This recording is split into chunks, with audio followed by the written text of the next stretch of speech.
안녕하십니까. 매일 오후 5시 여러분의 내일장 수익률을 높여드리는 시간 내일장 대장주의 정혜림입니다. 외국인의 향방에 지수가 울고 울었던 하루입니다. 금요일 마지막 거래일 양대지수 나란히 상승 출발을 하긴 했지만 마무리는 엇갈린 모습 보여주는데요. 코스피는 외국인 변심에 1940선까지 밀려나면서 1944선에서 하락 마감을 지었고요. 코스닥도 특별한 수급 주체 없이 방황성 잃고 횡보를 하다가 막판에 뒷심을 발휘하면서 518선 회복하며 상승 마감 지었습니다. 달러와 약세로 하락 출발한 원달러 환율도 다시 한번 내고 물량 출의 압박에 하락하면서 1959원대 다시 돌입을 하면서 나흘 만에 하락 마감을 지었습니다. 이렇게 오늘장 이슈들 다시 한번 점검해보고요. 종목별 대응 전략까지 내일장 대장주에서 꼼꼼하게 살펴드리도록 하겠습니다. 그럼 내일장 대장주 오늘 함께해 주실 두 분 소개해드리겠습니다. 포스원의 하창봉 팀장, YG 인베스트먼트의 신규현 대표 자리하셨습니다. 안녕하세요. 안녕하십니까. 네, 매일 오후 5시에만 만나볼 수 있는 내일장 대장주 프로그램 말미에는 또 시청자 여러분들이 직접 참여할 수 있는 코너가 있습니다. 바로 여러분들의 종목명들 상담해드리는 증문즉설 시간이 이어지는데요. 참여 방법 먼저 알려드리도록 하겠습니다. 서울전화 02-3153-2611번으로 전화 주시거나 무료 문자 번호 013-3366-0110번으로 종목명과 매수가 비중 자세히 적어서 보내주시면 오늘 출연하신 두 분의 전문가께서 시원하게 상담해 드리도록 하겠습니다. 그럼 금요일 내일장 대장주 본격적으로 출발합니다.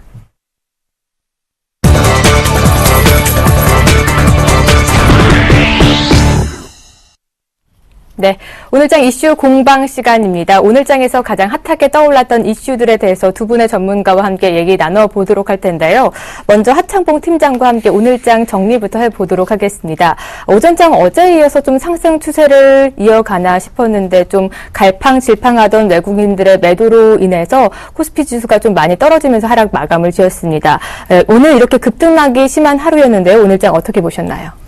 네, 오늘 장도 역시나 약간 사실 어제에 비하면 좀 아쉬웠지 않나 보겠습니다. 어저께 아무래도 기관과 외국인이 매수가 조금 들어왔기 때문에 오늘 좀 기대를 했는데 또 오늘 10시 정도가 지나면서 갑자기 외국인 쪽에서 선물 쪽에서 매도가 좀 나오고 있고 또 그러한 사정에서 현물도 매도가 나왔죠. 그러다 보니까 코스피는 종가 기준으로 다시 1950선을 이탈하는 모습을 보여줬습니다. 장중에 나왔던 이야기인데 최근에 보면 미국 같은 경우나 유럽은 상당히 좋은데 중국이 계속 발목을 잡죠. 지금 중국 상해지수가 한 2000포인트 좀 턱걸이를 하고 있으니까 시장에서는 약간은 우려 섞인 먼저 겁먹은 그런 멘트도 좀 나온 것 같습니다. 오늘 조금 내려갈 때 보니까 중국이 이제 다음 주 20일이죠. 20일 날 4분기 GDP를 발표하는데 원래 3분기가 한 7.8%였기 때문에 4분기 전망치도 조금 부정적입니다. 한 7.6%로 조금 내려가지 않겠느냐 그런 이야기 나오다 보니까 외국인 쪽에서는 먼저 선물로 좀 내려가는 흐름을 보여준 것 같고요. 사실 해묵은 재료는 아닌데 어떻게 보면 국내 특별히 모멘텀이 없는 상태에서 그러한 하락세 좀 나왔다 보는 것이고 또 한편을 봤을 때 오늘 자동차도 조금 큰 일을 못했죠. 현대차가 다시 한번 약세를 보였는데 사실 약간 안 좋은 내용이 보면은 현대차가 이제 유럽이라든지 미국 쪽에서 점유율이 조금 떨어졌다는 이야기가 나왔습니다. 그래서 사실 이제 미국 쪽 같은 경우도 최근에 좀 중요했는데 왜냐하면 이제 지난주에 제네시스를 이제 미국에 출시를 했죠. 그래서 상당히 중요했는데 내용인즉슨 2013년도 기준으로 해서 판매량은 조금 증가했다 그럽니다. 한 2.5% 늘었는데 중요한 것은 점유율이 한 4.5%로 조금 내려갔다는 거죠. 아무래도 엔화 약세 우려에 그대로 좀 노출되면서 그러한 영향 자체가 조금 시장에 그대로 반영됐다 그렇게 보겠고요. 조금 더 확대해서 이제 코스피는 안 좋은데 코스닥은 괜찮죠. 오늘도 플러스입니다. 오늘 약간 코스닥의 가장 핫했던 키워드는 참 마음 아픕니다만은 전북 고창에 오리 2만 마리가 또 폐사된다는 그런 이야기 나오다 보니까 대표적으로 AI 관련주가 되겠죠. 백신 관련주라든지 수산주는 상가를 들어갔고 어제 그제 화랑을 보였던 비트코인이라든지 3D 프린팅 관련주는 조금 약세. 제가 조금 있어 시장에서는 관심이 없습니다만은 좀 관심이 많은 종목 중에 하나가 중국 관련주는 상당히 흐름이 좋습니다. 예전에 그 중국 관련주 그러면 우리가 중국 고섬이 이제 상폐되면서 상당히 시장에 대해서 이미지가 안 좋았는데 최근에 중국 관련주는 차이나하우란 완리 같은 종목이 상당히 좋은 흐름을 보여주고 있고요. 그래도 그런 것이 미국에서 어느 정도 회계 투명성을 조금 보장받는다는 얘기도 나오고 있고 실내로 오늘이 금요일이죠. 수요일날 15일날 국내에서 또 회계 감사에 대한 그 IR을 좀 진행을 했습니다. 그러한 모멘텀이 중국 관련주에 반등세를 이끌었다 볼 수 있겠습니다. 네, 이렇게 오늘장 정리까지 해봤는데요. 말씀하신 것처럼 온종 코스닥 시장에서 다양한 테마주들이 많이 열렸습니다. 정부 고창에서 조류 독감이 발생해서 AI 관련주도 오늘 주목을 받았고요. 또 북한에서 적대 행위 중단 제의에 대북 경협주도 상승을 했고, 그리고 오늘 초미세먼지 발령주의보에 미세먼지 관련주도로 급등을 했는데요. 코스닥 시장의 테마 관련주 심기현 대표가 한번 좀 정리해 주시죠. 네, 우선은 말씀해 주셨던 대로 바이러스 관련된 종목이 새롭게 떠오르고 있는 테마주들이 상당히 많아지고 있는 상황이다라고 정리해 드릴 수가 있겠습니다. 테마주 내에서도 순환매적인 성격이 상당히 좀 강해지고 있다라고 정리해 드릴 수가 있는데, 대표적으로 말씀해 주셨던 테마 이외에 오늘장 강했던 테마, 사실 결제 관련된 테마주들도 상당히 강한 모습 보였습니다. 특히나 한국사이버 결제 같은 경우에는 7.3%대 급등, 다날도 2.7%, KG 이니시스도 1%의 상승 흐름 보이면서 강한 모습 보였고, 통신장비 관련된 업종군들도 최근 들어갔고 상당히 상승 탄력도가 높아지고 있다는 거, 특히나 저평가 메리트가 부각되고 있는 솔리드를 중심으로 해서 영어통신이라든가 서화정보통신 같은 종목 쪽에서도 2에서 3%대의 상승세로 오늘장 마감하는 모습 보였습니다. 또한 다시 한번 스마트 자동차 관련된 종목에 대한 관심도가 많이 높아지고 있는데, 오늘장만 놓고 봤을 때 상승 탄력도는 그렇게 크지 않았다. 하지만 최근에 MDS테크라든가 유비밸룩스 같은 종목 쪽에 대한 관심도가 많이 높아지고 있고, 특히나 자율주행을 비롯한 첨단 자동차와 관련된 기대감, 그리고 그에 따른 판매량 호조 기대감이 나오면서 조만간 대중화, 상용화에 대한 가능성이 그 어느 때보다도 높아지고 있기 때문에 2014년도 테마 흐름에 있어서 중심이 될 수 있지 않을까라고 정리해 드릴 수가 있겠고, 테마주 흐름뿐만이 아니고 업종에 있어서도 빠르게 순환매적인 움직임 나오고 있는데, 특히나 오늘장 경기방어 관련된 업종군들에 대한 강세 흐름이 상당히 눈에 띄었던 하루였습니다.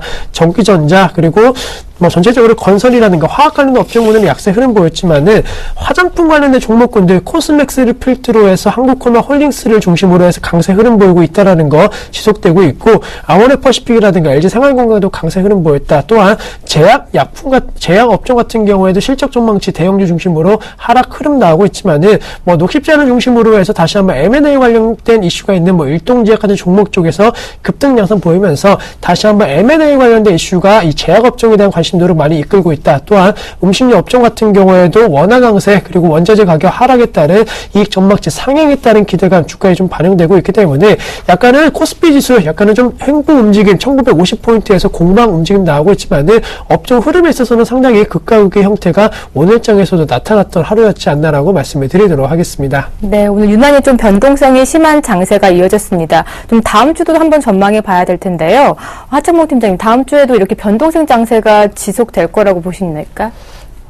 다음 주는 좀 올라야겠죠. 사실 저도 보면 아까 제가 코스피 시향을 말씀드리면서 중국 이야기 말씀드렸는데, 사실 그런 건 크게 중요한 것 같지는 않습니다. 거꾸로 보면 국내 이렇다 할 모멘텀이 없고, 수급적인 면에서 외국인도 기관도 그닥 그렇게 사고 싶지 않다는 투자 심리가 상당히 좀 장을 보면은 미국 장 올라도 5장이 좀 밀리고, 또 거꾸로 보면 외국인들이 사실 올해 연초 첫 거래일과 두 번째 거래일에 선물을 한 10,000계약 정도를 매도를 했습니다. 그러다 보니까 아직 3월물까지는 시간이 많이 남았음에도 3만 계약을 하방에 베팅하고 있거든요. 3만 계약이라는 거는 코스피로 환산하면 대략 3조 원 정도를 하락에 베팅한다는 겁니다. 그러니까 물론 꼭 외국인이 선물을 밑으로 보고 있다고 장이 무조건 내려가는 건 아닌데, 거꾸로 해석하면 돈을 많이 갖고 있는, 예를 들어서 기관이나 다른 외국인이 덥석 주식을 사서 올리기에도 뭔가 불안하다는 거죠. 그러한 심리가 좀 있다 보는 것이고요.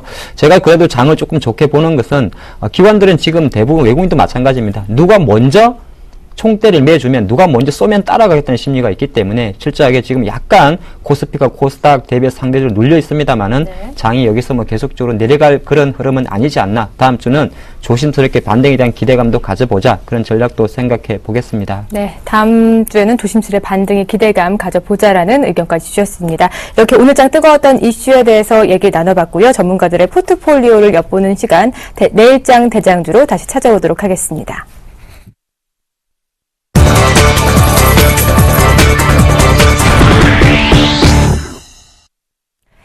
출연 출연하신 전문가의 포트를 엿보는 시간이죠. 내일장 대장주 시간입니다. 먼저 소개되는 대장주 포트는요, 쉽게 따라할 수 있는 안전한 종목들로 구성이 되어 있습니다. 이어지는 불기둥 시간에는 말 그대로 내일장에서 급등 가능한 종목들 소개해드리고 있는데요. 오늘 두 분이 과연 불기둥 종목으로 어떤 종목들 들고 나오셨는지 잠시 후에 만나보실 수가 있습니다. 그럼 오늘 출연하신 두 분의 전문가의 대장주 종목 알아보기 전에 전체적인 전문가의 포트 현황 살펴보고 오겠습니다. 박수범 전문가의 대장주 포트부터 살펴보도록 하겠습니다. 오늘 증시가 변동성 장세에서 많이 출렁였는데요. 그중에서도 반등한 종목이 있습니다. 바로 예스24입니다. 전일장 5%대 급등에 이어서 오늘 이틀째 강세 기조 이어나가며 5.7% 수익률 자랑하고 있고요. 락앤락이 오늘 좀 조정을 받았는데요. 춘절을 앞두고 좀 상승이 기대되는 종목 중 하나입니다. 하지만 3%대 하락 마감하면서 수익률이 10% 자랑하고 있습니다. 이어서 다음 판 살펴보도록 하겠습니다. 티베이 홀딩스 새로 담았는데요. 시초가가 2,820원에 형성이 되면서 아직 매수가 미도달한 상태로 남아 있습니다. 하지만 3거래일째 상승 기조 이어나가고 있나요? 다음은 김영윤 전문가의 대장주 포트 엿보도록 하겠습니다. CTC바이오 세무조사설과 함께 오늘 주가가 7% 급락했습니다. 하지만 CTC바이오 측에서 특별한 문제가 발생하지 않은 것으로 답변이 나왔는데요. 오늘 소폭의 조정이 있었습니다. 10.3% 수익률 나타나고 있고요. 포스코 ICT 3거래일 만에 반등에 성공했습니다. 2%대 상승 마감 지으면서 수익률을 소폭 올려놨나요? 8.5%의 수익률 자랑하고 있습니다.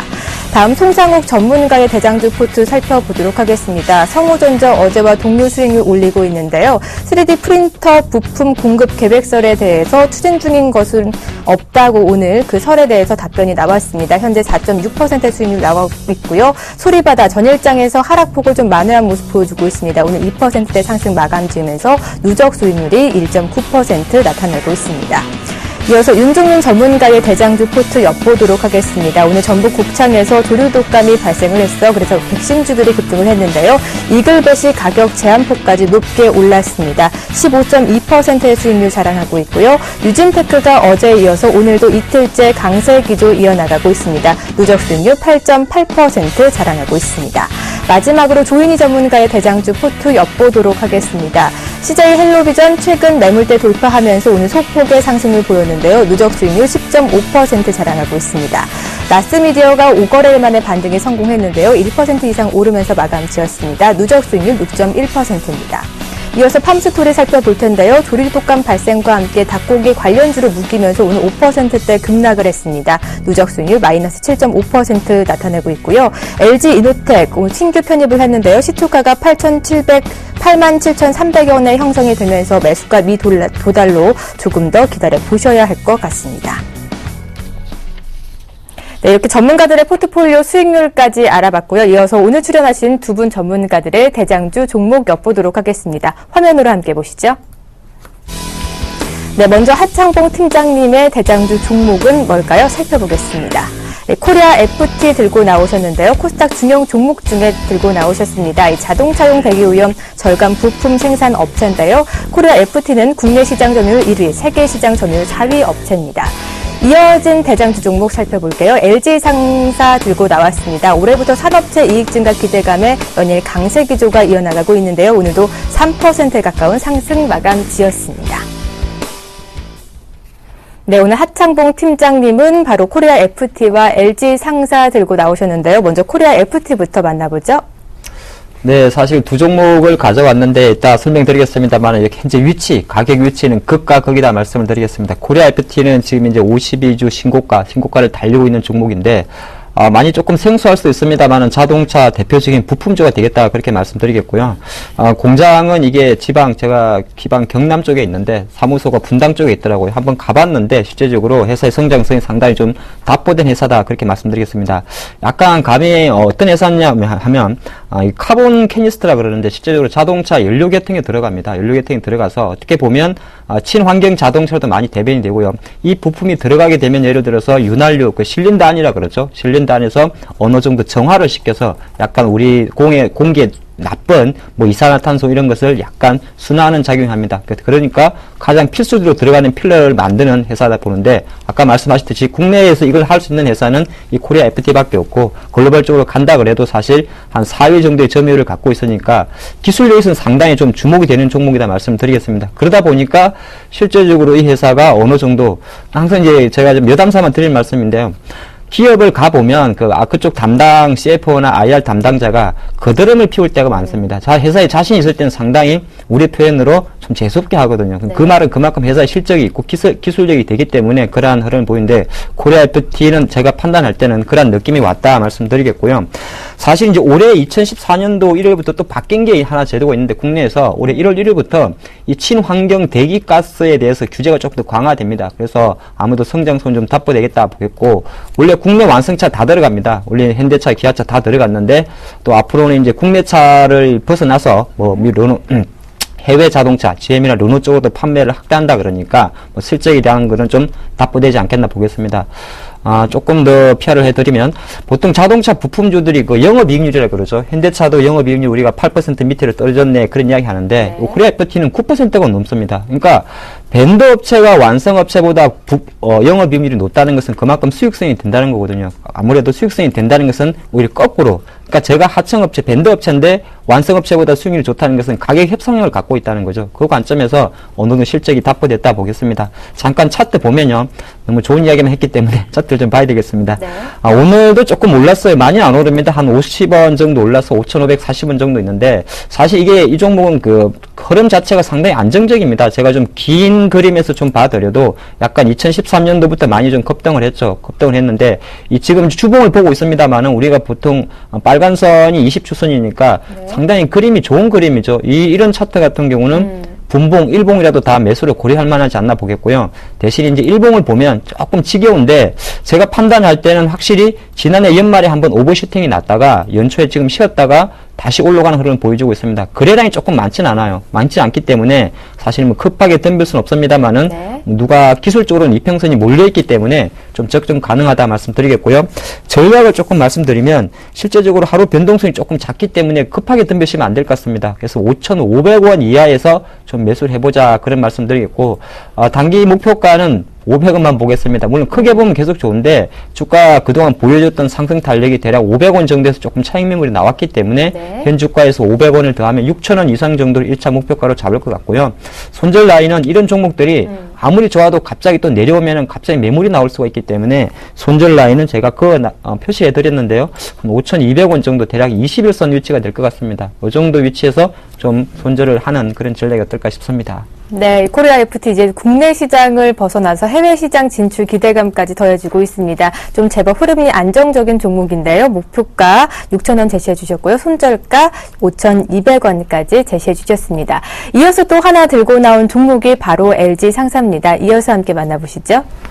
네, LG 상사 그러면은 뭐 옛날 생각하면 이거 무슨 패션, 닥스라고 이제 패션 유통도 많이 하고 뭐 종합 상사 많이 생각을 하셨는데 물론 그 부분을 아예 배제하지는 않습니다만은 지금 LG 상사를 우리가 생각하면 뭐 석탄 개발, 뭐 오만이라든지 베트남 석탄 개발, 그러니까 자원 개발 쪽에 많이 좀 포커스를 맞추면 어떨까 싶습니다. 실제적으로 지금 많은 그 사업 자체도 실제적으로 자원개발, 이걸 이제 EMP라 그러는데 자원개발에서 좀 한다 그렇게 말씀드리겠고요.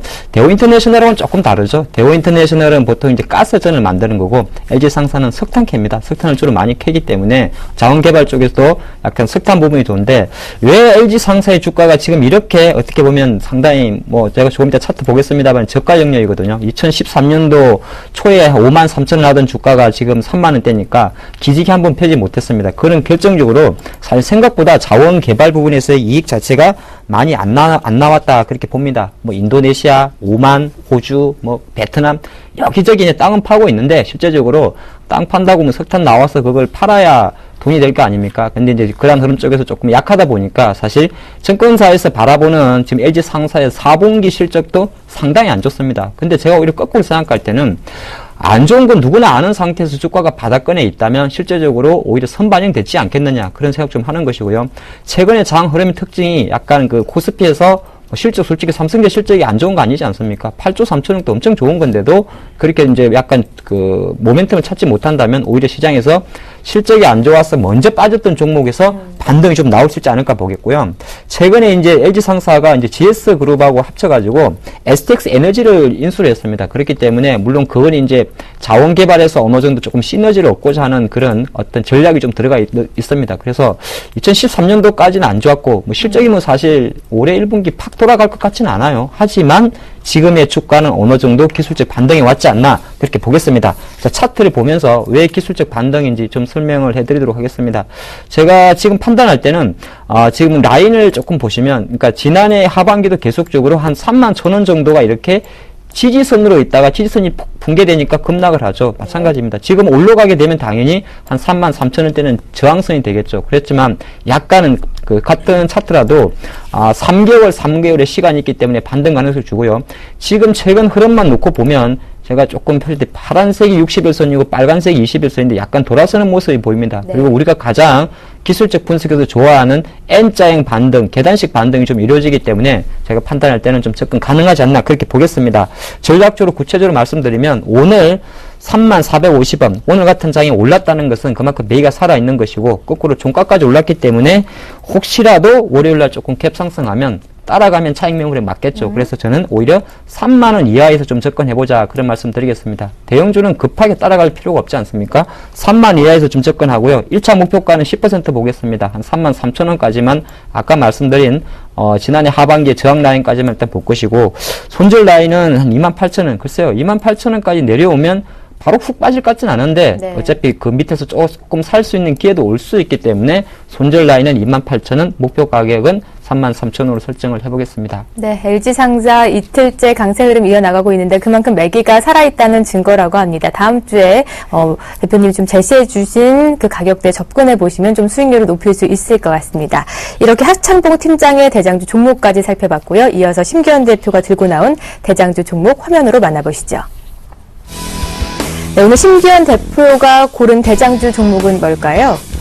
네, 호텔신라입니다. 최근 7거래일 동안 10% 가까이 급등하면서 최근 성적이 참 좋은데요. 오늘도 3%대의 강세 마감을 지었습니다.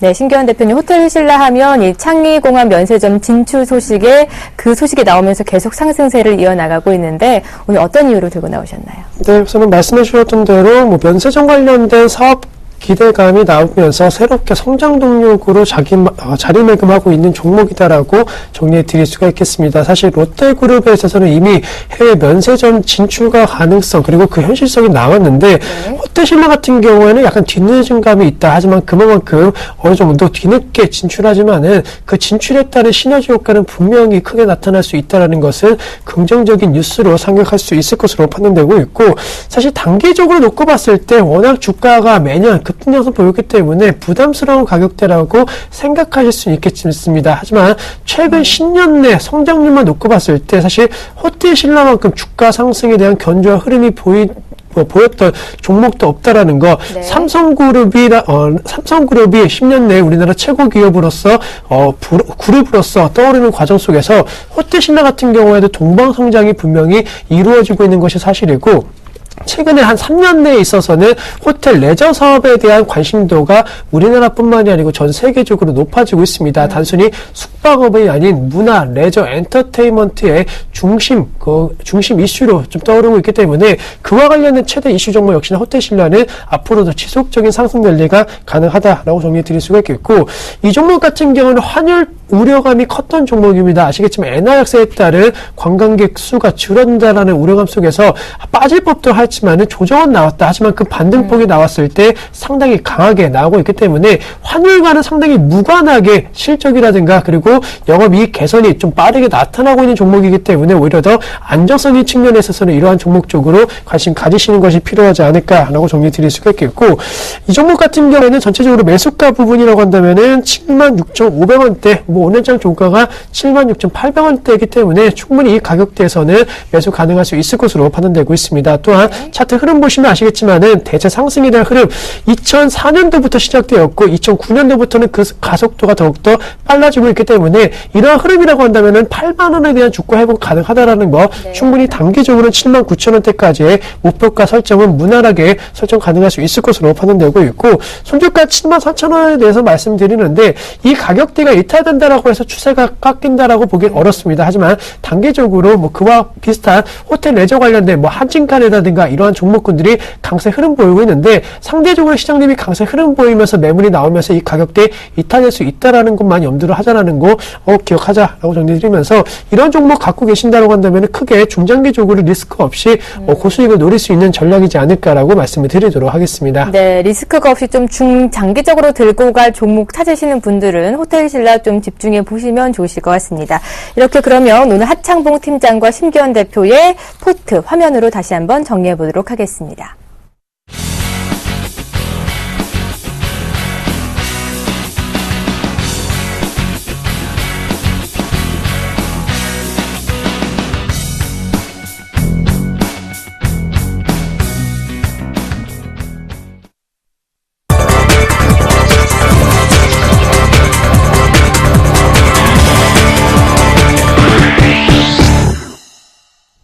네, 내일장에서 급등 가능한 종목 찾아드리는 내일장 불기둥 시간입니다. 이 두 분이 전문가가 준비해온 이 불기둥 종목부터 화면으로 함께 보시죠. 먼저 하창봉 팀장님의 불기둥 종목은 바이오 스페이스 들고 나오셨고요. 심기현 대표의 불기둥 종목은 유비 벨록스 찾아 나오셨습니다. 네, 먼저 하창봉 팀장님께서 바이오 스페이스 들고 나오셨는데 오늘 보니까 무려 7%가 넘는 높은 상승률 기록하고 마감을 지었습니다. 과연 내일장에도 이렇게 반등 추세 이어나갈 수 있을까요? 사실 오늘의 흐름이 좋았기 때문에 제가 미리 말씀드리면 내일이 아니라 이제 월요일이겠죠? 네, 월요일에도 추가적인 상승이 좀 예상되지 않나 보겠습니다. 최근에 그 어떤 코스닥 흐름이 좋다 보니까 이제 바이오주도 흐름이 좋은데 같은 바이오만 좋은 게 아니라 사실 놓고 보면 지금 그 코스닥에서 바이오주 잘 가는 거에 특징이 하나 있습니다. 뭐 한스 바이오메드, 뭐 메디톡스 대부분이 뭐 피부, 미용 이런 거와 좀 상관이 되는 거거든요. 단순하게 뭐 예를 들어서 진단한다든지 항암 개발하는 바이오 회사보다는 어떻게 보면 뭐 치료라든지 미용 이런 헬스 뷰티 쪽에 대한 바이오 기업들의 주가는 상당히 고성장을 보입니다. 왜 그러냐면 사실 뭐 항암 개발, 무슨 에이즈 백신 개발 이런 회사들은 사실 돈만 쏟아붓고 실제로 매출이 안 나오는데 의료기기라든지 이쪽은 실제적으로 계속적으로 매출이 나오기 때문에 기관들이 똑같은 바이오를 접근할 때도 매출이 나오냐 안 나오냐에 따라서 접근이 다르죠. 근데 바이오 스페이스는 바로 매출이 나오는 겁니다. 아마 조금 종목은 생소하셔도 우리 TV를 보신 시청자분이 헬스장을 가보면 한 번쯤은 다 써봤을 것 같아요. 이 체성분 분석기 1위 기업입니다. 인바디. 뭐 많이 보통 이제 헬스장에 이제 운동하러 가면 올라가지 않습니까? 손이 뭐 묻혀서 그 체지방률이 나오는데 바로 그게 이제 바이오스페이스 나오는데 대부분이 잘 다음에 혹시 헬스장 가시면은 또는 병원에 가시면은 그 로고를 보시면 바이오스페이스를 좀 확인할 수 있을 것 같습니다. 근데 중요한 거는 국내도 국내이고 하지만 최근에 보면은 이 주가가 잘 가는 게 다 중국 때문에 가거든요. 중국 모멘텀. 그럼 갑자기 웬 중국이 나올 수 있냐, 이렇게 볼 수 있냐 하면 네.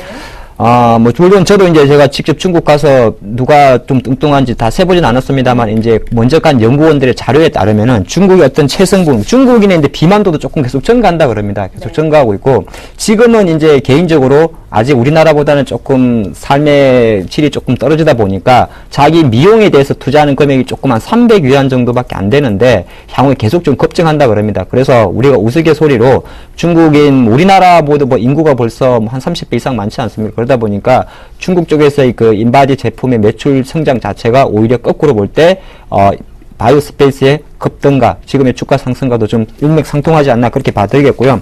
제가 인바디 제품이 어떤 건지 좀 도움을 주기 위해서 자료를 홈페이지에서 해봤는데 많이 봤을 겁니다. 인바디 보통 보면 이제 의료기기에 들어가는 게 있고 시장에서는 뭐 보통 이렇게 저울추처럼 생겼죠. 저울추처럼 생겨가지고 밑에 발바닥을 대고 손을 잡는 건데 여러 가지 이제 제품들이 있습니다. 근데 조금 더 시장에서 이제 바이오스페이스를 좋게 보는 거는 조만간 뭐 작년 12월 달에 그런 이야기 잠깐 나왔다 그러는데 단순하게 헬스장이나 뭐 병원에만 두는 게 아니라 개인들이 집에 놔두면서 계속적으로 자기 건강관리를 할 수 있는 B2C 시장에 대한 투자도 조금 한답니다. 그리고 이제 조금 더 확대를 하면 웨어러블이라는 표현을 많이 쓰죠. 그래서 이제 어느 정도 그런 것이 그건 이제 기대감입니다. 지금은 아니지만 기대감인데 그러한 기대감도 바이오스페이스에 좀 묻어 있다 이렇게 보겠습니다. 잠깐 차트 보면서 어느 정도 오늘의 상승이 왜 내일도 좀 기대할 수 있는지를 말씀드리겠는데요. 일봉을 보면 확실히 연초부터 붙었죠. 뭐 붙었다는 게 사실 옛날 지난 2013년도는 한 대략적으로 8,000원, 10,000원 밑에서 계속 박스권을 보였는데 연초 딱 해 바뀌면서 많이 올라가는 겁니다. 물론 그게 갑자기 뭐 중국 애들이 연초부터 주문하느냐 그렇지는 않습니다. 이제 1월 효과가 좀 맞물린 건 있는데 하지만 그러한 흐름적이 상당히 좋다는 거고요. 최근 현을 본다 그래도 보통 이렇게 주가가 가파르게 오고 나서 최근 한 글쎄요 6거래일 정도가 되겠죠. 6거래일 정도 1,500원에 멈췄다가 오늘 재상승을 했기 때문에 어떻게 보면 힘의 응축 과정에서 추가적인 상승이 좀 가능하지 않겠느냐 그렇게 보겠습니다. 투자 전략을 좀 같이 말씀드리면요. 오늘 종가가 11,100원이죠. 아무리 급등주라도 우리는 좀 싸게 사야 되는데 제가 분봉을 한번 좀 30분봉으로 봤더니 실제적으로 굳이 11,000원에 살 필요는 없을 것 같고요. 30분봉 오늘 잘 보시면 12시 정도에 장대 양봉이 나오고 그 가격대가 대략적으로 1,800원대입니다. 1,800원대이기 때문에 물론 이제 안 내려오고 갈 수도 있겠지만은 사실 급등주는 한 방에 사는 전략보다는 두 번 나눠 사는 게 좋기 때문에 제가 생각하는 매수가는 한 1,800원 이하 정도가 될 것 같습니다. 그래서 1,800원 이하 정도에 좀 접근하시면 좋을 것 같고요. 근데 손절 라인도 조금 짧게 잡으셔야 됩니다. 제가 아까 표현을 드릴 때 이게 좋은 거다 했는데 거꾸로 보면 이 가격이 무너지면은 그냥 와르르 무너질 수가 있습니다. 그래서 우리 손절 라인은 최근에 어떤 그 지지선으로 보였던 1,200원 정도가 됩니다. 600원에 어떤 상당히 다이나믹한 좀 리스크할 수도 있는데 뭐 급등주는 항상 손절은 조금 짧게 가져가야 되기 때문에 매수가 1,800원 이하 손절가 1,200원을 드리고요. 목표가는 좀 높게 잡아봤는데 그거는 주봉에서 좀 체크를 해봤습니다. 월봉에서요. 일봉으로 보면 답이 안 보이는데 아무래도 2011년도에 그래도 13,000원, 5,000원까지 갔던 이력이 있기 때문에 제가 판단할 때는 한 13,500원까지는 쉽게 갈 수 있는 구조를 좀 가져가지 않나 그렇게 보겠습니다. 네. 좀 오늘 많이 급등을 했기 때문에 내일장에서는 소폭의 조정을 받지 않을까 좀 걱정을 했는데 그래도 차트가 기술적으로 좀 탄탄하니까요. 내일장 불기둥 기대해 보셔도 좋으실 것 같습니다. 그럼 이번에는 심기현 대표가 준비한 불기둥 종목 화면으로 함께 보시죠. 좀 전에 함께 봤었는데요. 제가 너무 긴장을 했나 봅니다. 유비벨록스 살펴볼 텐데, 이 유비벨록스 스마트 카드 제작하는 업체로 좀 제가 알고 있는데요. 오늘 좀 강보합권에서 움직였습니다. 내일장에서는 흐름이 어떨지 함께 살펴볼까요? 네, 우선은 스마트 카드뿐만이 아니고 스마트 자동차 관련된 종목에 있어서 핵심 종목으로 분류가 될 수 있지 않나라고 말씀드릴 수가 있겠습니다. 최근에 열렸던 CES에 있어서 뭐 전체적으로 TV 관련된 기대감도 컸지만은 스마트 자동차와 관련된 현실성, 그에 따른 제품 기대감이 높아지고 있고, 과거에는 단순히 기대감으로 접근했다라고 한다면 이제는 각 기업마다 구체적인 수혜가 어디에 될 수 있는지에 대한 언급이 나오고 있습니다. 대표적으로 MDS 테크 같은 경우에는 뭐 소프트웨어 관련된, 그리고 세코넥스 같은 경우에는 차량용 카메라 렌즈와 관련된 확실한 수혜 기대감이 있는 종목 위주로는 이미 급등 양상이 시작되었는데, 그러한 분위기가 유비벨럭스 쪽에서도 분명히 가능하다라고 정리해 드릴 수가 있겠고, 과거 유비벨럭스 뭐 애플리케이션을 중심으로 한 약간은 컨텐츠 관련된 기술력이 상당히 좀 강점을 갖고 있다는 거, 그리고 무엇보다도 현대자동차가 지분율 5.19%를 갖고 있기 때문에 핵심적인 사업으로 만약에 스마트 자동차 산업이 부상된다라고 한다면은 그 최대 수혜주는 유비벨럭스로 빼놓고는 말할 수 없다라고 정리해 드릴 수가 있겠고, 이 종목 같은 경우는 그렇기 때문에 현대 기아차의 공격적인 스마트 자동차 산업에 대한 설비 투자가 이루어진다고 한다면은 최대 수혜주가 될 가능성이 높을 것으로 판단되고 있습니다. 사실 그동안 현대 기아차 주가 상당히 좀 부진했던 것이 독일차, 일본차 대비해서 연비가 상당히 안 좋았던 디젤차 시장에서 경쟁력을 많이 잃었다. 하지만 최근에 다가올 전기차와 그리고 IT 융합, 이 스마트 자동차 산업에 있어서는 결코 뒤지지 않으려고 하는 노력이 빠르게 나올 것으로 판단되고 있기 때문에 그와 관련된 산업군들에 대한 성장성 조만간 더욱더 빨라질 것으로 예상이 되고 있고, 뭐 이 기업 같은 경우에는 말씀해 주셨던 스마트 카드 사업 같은 경우도 최근에 신규 수주와 관련된 수출 모멘텀이 빠르게 나오고 있기 때문에 최근에 이 스마트라는 단어가 사실은 약간은 좀 식상할 수는 있겠지만은 유비벨록스가 속한 스마트라는 산업 같은 경우에는 앞으로 무궁무진한 성장성이 있는 그런 섹터이기 때문에 관심 갖자라고 정리 드릴 수가 있겠고, 차트 흐름 보시면 아시겠지만은 지금 대세 상승 흐름에 있어서 대세 하락기로 접어들었다는 것은 사실 어느 정도 사실입니다. 하지만 이 종목 2014년도 기점으로 해서 대세 하락기가 멈출 가능성이 상당히 높을 것으로 판단되고 있는데, 아직 단연하기는 어렵지만 2014년도 들어갔고 매수 거래량뿐만이 아니고 전체적인 거래량이 2013년도 대비해서 한 2에서 3배 정도에 늘어나고 있는 모습 보이고 있다는 거, 그만큼 다시 한번 관심 관심도가 부각되고 있다는 것을 입증해주고 있는 것이 사실이지 않을까라고 정리드릴 수가 있겠고, 여타 다른 엔드스테이크 같은 종목 같은 경우는 이미 급등 양상이 좀 마무리되는 모습 보였습니다. 최근에도 신고가 얘기가 나오면서 약간 매물 나고 있는 상황인데, 그러한 매물이 오히려 강해질수록 유비밸런스 쪽으로 대한투자 역할 쪽으로 수급이 매수 세력이 붙을 가능성이 있을 것으로 판단되고 있기 때문에 이 점도 호재성 지수라는 거, 매수가 부분이라고 한다면 18,000원 부분에서 한번 매수하신다고 한다면은 단기 목표가 21,000원대까지는 돌파 가능할 수 있을 것으로 판단되고 있기 때문에 최근에 5일선 이동평균선의 강한 반등세만 이어진다라고 한다면 최소한 200 이상까지 부분까지는 언저리까지는 충분히 강하게 올라갈 수 있다라는 거, 앞서 말씀드린 목표가까지는 무난하게 달성 가능하겠고, 손절가 17,000원, 비교적 손절가 좀 짧게 잡지 않는 이유 같은 경우에는 확실하게 이번 연도 산업에 대한 기대감이 있는 만큼 단기 급등주로 말씀드리진 않고 성장주까지도 겸해져 있다라는 측면에 있어서 손절가 좀 짧게 잡는 것이 아니고 17,000원 제시해 드리도록 하겠다라고 정리해 드리도록 하겠습니다. 네, 다양한 재료를 바탕으로 성장성까지 겸비한 종목 유비벨록스까지 만나봤습니다. 이렇게 하창봉 팀장님은 바이오스페이스 들고 나오셨고요. 그리고 심기현 대표는 유비벨록스 들고 나오셨는데요. 내일장에서 어떤 종목에 더 불기둥을 높이 올릴 수 있을지 지켜보시면 좋으실 것 같습니다. 그럼 이제 여러분들이 갖고 계신 종목에 대한 고민 상담 이어드릴 텐데요. 속 시원하게 해결해 드리기 위해서 마련된 시간이죠. 실시간 증문 축 곧바로 이어집니다.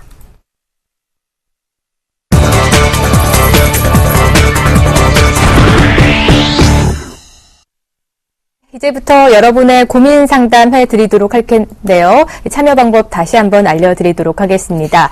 전화 3153-2611번으로 전화 주시거나 무료 문자 번호 013-3366-0110번으로 종목 명과 매수가 비중 자세히 적어서 보내주시면 오늘 출연하신 두 분께서 실시간으로 발빠르게 참여 상담해 드리도록 하겠습니다. 그럼 먼저 첫 번째 전화가 걸려와 있다고 하는데요. 첫 시청자 만나보도록 하겠습니다. 안녕하세요. 예, 안녕하세요. 네, 반갑습니다. 오늘 어떤 종목 좀 고민 덜어드릴까요? 바이오스페이스요. 바이오스페이스. 네. 매수가 비중 알려주시겠어요? 매수가 8,350원이고요. 네. 비중 40%입니다. 바이오스페이스 좀 전에 하창봉 팀장님께서 좀 가져 나온 종목이신데 오늘 7% 이상 급등 마감 주어서 수익권이실 것 같습니다. 하창봉 팀장님이 상담해 주시면 좋겠네요. 네. 예, 고맙습니다. 네, 안녕하십니까. 예, 안녕하세요. 일단 축하드립니다. 아유, 예. 근데 제가 한 가지 여쭤보고 싶은 거는, 네. 어쨌든 뭐 하는 회사인지는 이미 아셨을 거고, 그죠? 네. 그리고 제 개인적인 판단입니다만, 혹시 좀 매수하신 지는 좀 되지 않으셨습니까? 아니면. 한 보름 정도 됐는 것 같아요. 아, 보름 정도요? 네. 아, 그러면은 타이밍을 참 잘 잡으신 거네요. 그렇죠. 글쎄요, 뭐. 아니, 이제 보름 전이면, 왜냐면 제가 이제 상담하기에 이렇게 여쭤보는 이유는 보통 이제 네. 투자 패턴이 있거든요. 보름 전에 매수하셨다는 거는 박스권 상단을 돌파할 때 매수하신 것 같고, 제 개인적인 네. 생각으로요. 그런 상태에서 올라갔기 때문에 아무래도 이제 보통 바이오스페이스 같은 종목 회사 내용을 조금 아시는 분이 접근하는 종목이거든요. 예, 예. 그래서 이제 그걸 제가 먼저 좀 조심스럽게 여쭤봤습니다. 제가 아까 내일장 공략적으로 많이 좀 설명을 드렸는데, 사실은 이게 뭐 얼마까지 가고 있을지는 저는 모릅니다. 누가 아냐 하면 한 사람은 알고 있거든요.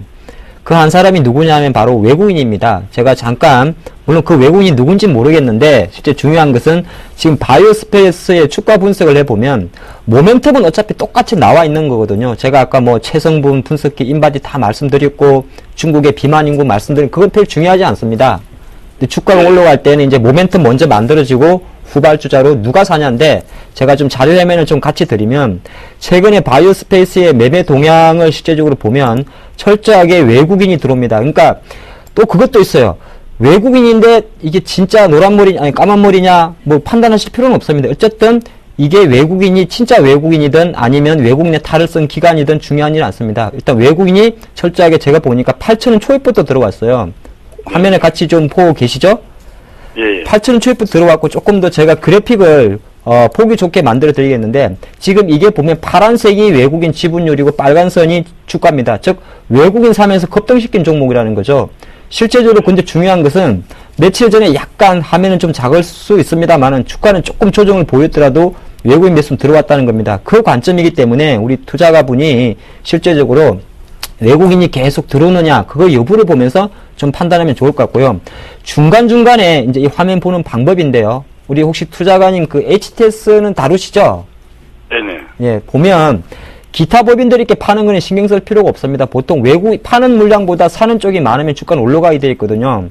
그것 좀 관심 가지시고, 저는 아까 제가 기술적으로는 13,000원대를 이제 차트에서 좀 분석을 한 건데, 사실 차트는 조금 과거 지표니까 차트는 보면 13,000원 돌파 가능할 것 같습니다. 그래서 이제 그런 가능성 조금 열어두고요. 제가 중요하게 생각하는 거는 아까 말씀드렸듯이 1200원 라인을 좀 중요하게 생각하시고, 그 상황에서 외국인 수급 들어오고 시세가 살아간다면 아마 5일선을 좀 타고 갈 것 같아요. 간다면 굳이 목표가를 13,000원 정한다고 다 팔지는 않는데 꺾이지 않는 한 계속 홀드, 만약에 내려올 때 1200원 정도가 오면 보유 물량의 한 50% 이상은 일시적으로 한번 팔아보는 것도 괜찮지 않나 그렇게 보겠습니다. 네, 감사합니다. 네, 1차 수익 실현 해보시는 것도 좋은 방법 중 하나일 것 같습니다. 네, 추가적인 궁금한 사항 있으시면 언제든 전화 주세요. 네, 감사합니다. 네, 고맙습니다. 이어서 또 전화가 걸려와 있다고 하는데요. 두 번째 시청자 바로 만나보도록 하겠습니다. 안녕하세요. 예, 여보세요. 안녕하세요. 네, 어머니 반갑습니다. 네. 네, 오늘 어떤 종목 좀 고민 덜어드릴까요? 예, BH. BH요. 매수가와 예. 비중 좀 알려주시겠어요? 예, 11,300원에 30%입니다. 11,300원에 30%. 30%. 네. 지금 약간 손실권에 있습니다. 예. 네, 그래서 조금 걱정이신데 큰 손실 예. 없으니까요. 저희가 심기현 대표에게 여쭤보도록 하겠습니다. 대응해 예. 주시죠. 네, 안녕하십니까. 네, 안녕하세요. 네. 방송 잘 보고 있습니다. 고맙습니다. 네, 감사합니다. BH 들고 계신다라고 하셨는데요. 사실 이 종목을 매수를 하시고 수익을 내셔야겠다라고 생각하신 이유가 있나요? 같은 업종, 같은 섹터에 다른 종목군도 상당히 많은데 이 종목을 찝으셔서 산 큰 이유가 있으신가요? 방송 보고 했는데, 몇 번 수익 나는 그게 있었는데, 저는 목도크가 있어갖고, 그래 하다 보니까 지금 이렇게 돼가 있어요. 네, 우선은 BH 같은 경우에는 아시겠지만은 이제 IT 부품 관련된 종목에 있어서 사실 크게 부각되고 있는 종목은 아니다라는 거, FP12 관련된 업체군들이 사실 뭐 오늘장 같은 경우에는 몇몇 종목군 중심으로 해서는 약간은 매기세가 집중되는 모습 보였지만은 전체적인 IT 섹터에 있어서 주도 섹터로 올라오고 있지는 않습니다. 그만큼 스마트 기기 확산을 따른 최대 수혜 업종으로 FP12 관련된 업종군들이 언급이 되었지만은 약간은 스마트 기기 산업의 전체적인 성장률이 둔화가 되면서 자연스럽게 그와 연관성이 높은 섹터 같은 경우에도 관심도가 조금 낮아지고 있는 것이 사실이기 때문에 BH 같은 경우에는 약간은 주가 흐름 상승도 하락도 아닌 약간 횡보 움직임이 보이고 있는 것이 약간은 정체율과 관련된 부담감이 계속적으로 주가에 작용하고 있는 것이 아닌가라고 정리해 드릴 수가 있겠고요. 지금 이 종목 같은 경우에는 목표가 설정을 맨 처음에 얼마를 하시고 종목을 매수하신 건가요? 처음에는 13,000원 했는데, 전번에 12,000원 갔다가 떨어졌는데, 어제도 또 11,700원 갔다가 떨어지더라고, 다 빠지더라고요. 예, 우선은 그리고 가장 중요한 게 BH 같은 경우에는 기간을 설정하시는 건데, 어느 정도 기간까지는 그래도 이 종목 들고 가셔서 만약에 수익을 본다라고 한다면 만족하실 수가 있나요? 저는 1분기까지는 뜯는가 싶기도 하고, 지금 4분기 실적도 부진하다고, 목표가도 하향 조정이 나오는데, 그래 조금 염려스러워요. 예, 우선은 말씀해 주셨던 대로 4분기 실적 전망치 하향되고 있는 것은 사실 BH뿐만이 아니고 IT 업종의 대장주 삼성전자가 하향되면서 그와 연관성이 높은 IT 부품까지도 하향세를 보이고 있기 때문에 어찌 본다라고 한다면 주가에 이미 선 반영되었다라는 측면을 생각해 보실 필요가 있겠고, 앞서 FP12 관련된 업종에 대해서 좀 부정적으로 말씀드렸는데 그렇게 부정적이지는 않습니다. 왜냐면은 어쨌든 간에 스마트 산업 같은 경우에는 외형 성장이 이루어질 수밖에 없다라는 거, 그와 관련된 경쟁이 심한 업종과 종목 위주로는 점유율에 따라 갖고 주가가 급반등하거나 급락할 가능성이 높은데, BH 같은 종목 같은 경우는 꾸준하게 공급 체결이라든가 이러한 뉴스가 나올 가능성이 있는 기업이기 때문에 플렉스컴이라든가 이러한 종목처럼 추가적인 상승 랠리도 함께 기대를 해보자라고 정리해드리면서 1분기까지 만약에 기다리신다라고 한다면은 제 개인적으로 14,000원대까지의 목표가 설정 가능할 수 있기 때문에 시간만 갖고 계신다라고 한다면 홀딩 전략으로서 우선은 들고 가보자라고 말씀을 드리도록 하겠습니다. 네, 어머니 여유 있게 좀 더 기다려보시면 좋으실 1분기 것 같네요. 안에는 그러면은 안 움직이겠죠? 네, 어머니 저희가 아니, 시간 관계상 상담은 여기까지 해드리고요. 또 추가적인 궁금한 사항 있으시면 다시 한번 전화 주세요. 네, 고맙습니다. 네, 고맙습니다. 네, 이렇게 전화 수고하세요. 시청자 만나봤고요. 네, 이어서 문자 들어온 거 확인해 보도록 하겠습니다. 현대중공업부터 살펴볼게요. 25만 5천 원에 매수를 하셨는데 30%의 비중 담고 계신다고 합니다. 언제쯤 좀 반등이 가능할지 궁금하다고 문자 주셨네요. 이번에는 하창봉 팀장님께서 좀 상담을 해주시죠. 네, 현대중공업 25만 원. 사실 저는 별로 고민 안 할 것 같습니다. 왜냐하면 조선주가 사실 좀 그런 생각이 들었거든요. 우리 사실 그 조선 회사들이 수주를 얼마를 정확하게 얼마를 하고 정확하게 저가 수주를 얼마 하는지는 아무도 모릅니다. 근데 아무도 어느 정도는 알겠죠. 근데 시장이 게 참 재밌어서 조금 좋을 때는 어느 정도 선반영이 됐다 하고 올라가고 또 조금만 안 좋으면 특히나 지금 조선주 같은 경우가 사실 지난 10월달, 11월달부터 많이 이제 차익 매도가 나왔는데 지금의 약세를 놓고 보면 똑같은 내용입니다. 저가 수주하지 않았느냐. 그리고 어차피 그 조선사는 많이 아시겠지만은 배를 만약에 1조짜리를 수주를 하게 되면 돈을 초반엔 조금 받고 마지막 배를 인계할 시점에 많이 받습니다. 그걸 헤비테일러 방식이고 또 하나가 실제 수주를 할 때 상반기에는 좀 비싼 배를 많이 수주하고 4분기에는 저가 수주 싼 걸 많이 합니다. 어느 정도 무조건 하고 싶어 하는 게 아니라 기본적인 파트너십을 유지하기 위해서 울며 겨자 먹기로 남는 장사 아닌 것도 한다는 거죠. 그래서 원래 4분기 실적은 안 좋은데 그 기대감으로 최근에 많이 기관들이 팔았다는 거는 저는 조금 하락 오버슈팅이 강했다 그렇게 보겠습니다. 차트 잠깐 보더라도요. 어느 정도, 그러니까 사실 이제 그 대형주는 약간은 개별주와 달리 낙폭 매매도 한번 해볼만 합니다. 조선주 주가 흐름을 보면 확실히 2013년도에 그래도 기술적으로 바닥권에 대한 반등을 보였고요. 현대중공업의 지금 주봉 흐름을 본다 그래도 아까 일봉을 보면 어지러운데 주봉을 보면 그렇게 고민스럽지가 않습니다. 60주선이 그래도 23만 2만 때 지켜주고 있기 때문에 어느 정도 제가 반등을 하지 않겠나 보겠습니다. 물론 반등에 대해서 힘을 실어주려 그러면 주봉 기준상 실제로 23만 7천 원 정도, 즉 24만 원대는 올라가야 된다는 거죠. 그렇게 조금 고민해 보시고요. 굳이 일단 보유 관점 그대로 드리면서 만약에 이 주가가 24만 5천 원쯤 오면 또 저항이 있습니다만은 시장이란 것은 최근 1개월, 2개월, 3개월 이상 조정을 받았기 때문에 아주 조심스럽습니다만은 속도의 차이로 약간 기술적 반등도 유지할 수 있기 때문에 추가 매수는 아닌 것 같아요. 추가 매수는 보통 이제 주가가 확실히 올라갈 때 추가 매수하는 거니까 추가 매수보다는 일단은 현재 상태에서 조금 더 보유하는 전략이 어떨까 싶습니다. 조금 더 보유하는 전략 세워주셨습니다. 이어서 들어온 문자도 확인해 볼게요. 영진약품입니다. 1,990원에 매수를 했고요. 15%의 비중 담고 계시다고 하는데 앞으로의 전망 궁금하시다고 합니다. 이번에는 심기현 대표가 살펴주시죠. 네, 우선 영진약품 최근에 세무조사와 관련된 우려감 속에서 주가 급락 형태 보이고 있습니다. 사실 작년도 같은 경우에는 제약업종 내 상당히 좀 영업적인 측면에 있어서는 영업을 잘했던 그런 종목인데 주가 흐름에 있어서는 사실 크게 부각되고 있지 않다라는 거 앞서 설명드렸던 만큼 제약업종 같은 경우는 최근에 M&A 이슈가 다시 한번 좀 불거지면서 시장의 관심도가 그쪽으로 쏠리고 있다는 거. 사실 제약업종에 대한 실적 전망치가 많이 상향되면서 2010년도, 2011년, 2012년도 같은 경우는 워낙 큰 폭의 상승세를 보인 종목군들이 상당히 많기 때문에 이제는 제약업종에 대한 실적 전망치가 워낙 높게 형성되어 있기 때문에 웬만한 실적이 개선된다고 할지라도 주가의 방향성에 있어서는 크게 좌지우지하고 있지 않은 상황이다라고 정리해 드릴 수가 있겠고, 제 개인적으로 그렇기 때문에 영진약품 약간은 손절 처리도 좀 필요하지 않을까라고 정리해 드릴 수가 있겠습니다.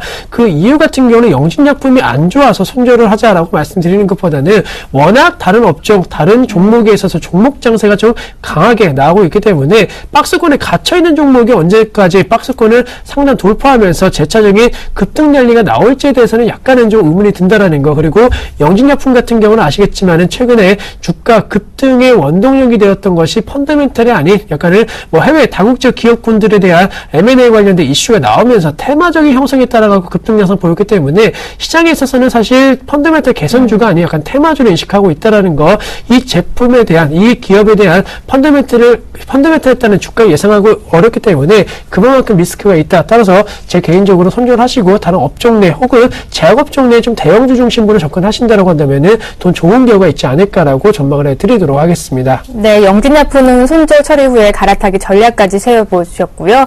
마지막으로 한 종목 더 살펴드리도록 하겠습니다. 유니셈인데요. 3,000원에 매수를 하셨고 비중 30%라고 합니다. 추매 여부가 궁금하다고 문자 보내주셨는데 시간 관계상 짧게 부탁드릴게요. 네, 추매라면 이제 추가 매수를 말씀하시는 거죠. 네. 유니셈은 저는 추가 매수는 아니지 않느냐 그렇게 봐드리겠습니다. 왜냐하면 반도체 장비회사인데 사실 지금 원익 IPS 테스트 잘 가는데 왜 유니셈은 안 갈까에 대한 고민을 잠깐 해보시면 그 해답은 좀 나올 수 있지 않나 봐드리겠고요.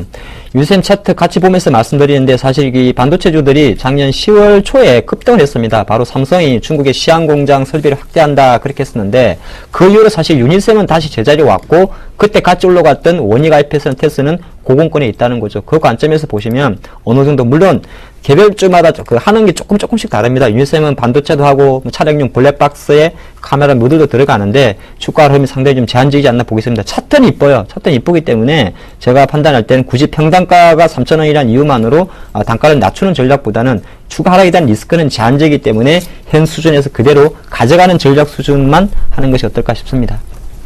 네, 조금만 가져가는 전략까지 세워주셨습니다. 이렇게 내일장 대장주 오늘 준비한 소식은 여기까지 만나봤고요. 다음 주에 저희 다시 시간 이어지니까요. 궁금한 사항 같은 번호로 전화나 문자 사연 넣어주시면 고맙겠습니다. 네, 오늘 준비한 소식은 여기까지입니다. 주말 잘 보내시고요. 다음 주 월요일에 찾아뵙도록 하겠습니다. 시청해주신 여러분 고맙습니다.